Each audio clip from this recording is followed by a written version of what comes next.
48 سال حکومت کی ہے اورنگزیب نے. 48 سال میں اگر وہ ہمارے ہندو بھائیوں کا قتل عام کرتا تو کتنے کر لیتا. رہ جاتے ہمارے ہندو بھائی. اگر وہ خدا نہ کرے ہمارے مندر شہید کرتا تو کیا ہمارے مندر بچتے؟ 48 سال میں. یہاں 10 سال کی حکومت نہیں ہے, کتنی جگہ بلڈوزر چل گیا. اسے 48 سال کا وقت ملا تھا. تب نہ آپ تھے نہ سوشل میڈیا تھی.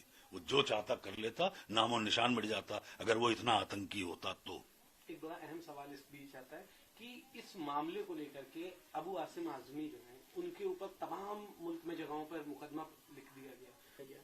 کیا کیسے دیکھتے ہیں آپ اور کیا کہیں گے اس کو لے کر جس طرح سے ان پہ کارروائی کی گئی ان کے صرف ایک بیان کو لے کر؟ وہ ایک جیسے کہ میں منور رانا صاحب کا بیٹا ہوں تو فٹ پاتھ پر بھی ہوگی محل کی زبان میں, ہم گفتگو کریں گے غزل کی زبان میں. تو ایک استاد شاعر کا شعر ہے, اس میں غزل کا ایک مطلع ہے کہ جو اس حالات پہ ہے ابو عاصم صاحب پہ جو آپ کہہ رہے ہیں کہ مقدمے ہوئے اور یہ ہے وہ, تو ان کا شعر ہے کہ شاید یہ ظرف ہے ہمارا جو خاموش ہوں اب تک, ورنہ تو تیرے عیب بھی معلوم ہے سارے, اور ہر جرم میری ذات سے منسوب ہے اتنا, کیا میرے سوا شہر میں معصوم ہے سارے. صرف ہم ہی نشانہ بنتے ہیں, ہم تو کچھ بھی کر دیں برے ہیں. بھائی میں کہہ رہا ہوں اورنگزیب خراب تھا, میں کہہ رہا ہوں کہ ایک اچھا بھلا آدمی وہ تھا بہادر شاہ ظفر, وہ بھی خراب تھا. ہم مان لیتے ہیں علاؤ الدین خلجی بھی خراب تھا, یہ بھی خراب نکلے. بعد میں یہ جو اور بھی لوگ آ گئے سب خراب. ہمارے مافیا بدماش جو نکلے, جو ان کو جتاتی رہی پبلک, وہ آج آسانی سے گھوم رہی ہے, سب خراب. جب میرے والد منور رانا خراب ہو سکتے ہیں تو پھر تو یہ لوگ تو بہت برے ہوئے ہیں. بھائی یہ تو مطلب میرے والد کی کیا غلطی تھی؟ میرے والد کی یہ غلطی تھی کہ وہ گوڈسے کے دور میں گاندھی گیری کر رہے تھے. تو ہمارا تو صرف یہ, ہم تو اوف بھی کر دیں تو بہت ہے. ہم تو مطلب ہمارا حال اس وقت یہ ہے کہ آپ میرا گلا دبائیے اور میری آنکھیں بھی باہر نہ ہوں. کیسے ممکن ہے؟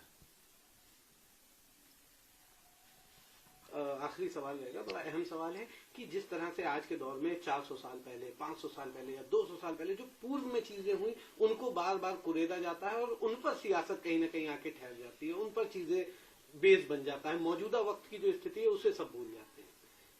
یہ دیکھیے, یہ تب ہوتا ہے جب ہمارے پاس کوئی نئی اپلبدھی نہ ہو. تو جب ہم نے کچھ نیا بڑا اچھا کچھ کیا ہوتا تو ہم ایسے ماضی میں نہیں جاتے.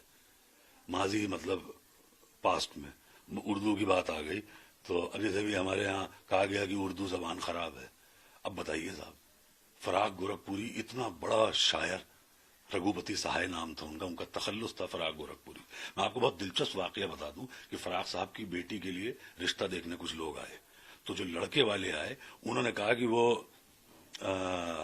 تو فراق صاحب سے, ان کا تلفظ بہت خراب تھا, مطلب پروننسیشن. تو وہ فراق صاحب سے کہنے لگے, لڑکے کے باپ, ان کے والد, کہ اچھا تو آپ شاعر ہیں. تو فراق صاحب نے انہوں نے دیکھا, کہنے لگے تو آپ کب سے شاعری کر رہے ہیں؟ فراق صاحب کا اور موڈ خراب ہوا. تو کہنے لگے پھر کوئی غزل سنائیے. فراق صاحب کہنے لگے, سنیے, آپ کا رشتہ آپ کے لڑکے کا میری لڑکی سے ہو یا نہ ہو, لیکن میں اور دیر آپ کو اپنے کان میں پیشاب نہیں کرنے دوں گا. فراق صاحب کہتے تھے, پروفیسر تھے رگھوپتی سہائے, فراق گورکھپوری. فراق صاحب کہتے تھے کہ اردو اس لیے پڑھ لو کہ اگر کل کو افسر بن جاؤ تو افسر معلوم بھی دو.